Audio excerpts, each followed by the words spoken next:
So hi! Welcome back to my YouTube channel, and for today's tutorial, ituturo ko sa inyo kung paano nga ba i-turn on ang video caption sa ating Facebook app. But first, guys, subscribe to my channel and don't forget to hit the subscribe button and the bell to notify you for my new updates. And if you want to learn more, just keep on watching and let's start.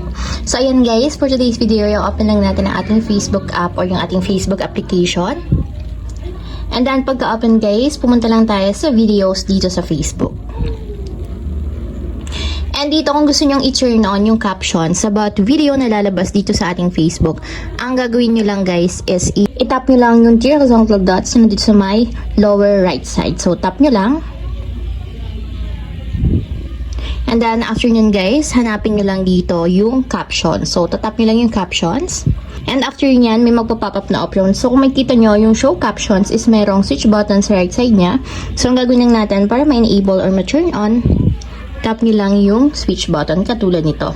And kapag ganyan na guys, ibig sabihin may lalabas na caption sa lahat ng videos natin dito sa Facebook. So ayan guys, kung mapapansin nyo, nagkaroon na ng captions yung video na lumalabas dito sa ating Facebook. So ayun lang guys, ganun lang kasimple kung paano nga ba i-turn on ang video caption sa ating Facebook app. If you have a question, comment down below and don't forget to hit the subscribe button and the bell to notify you for new updates. And thank you for watching!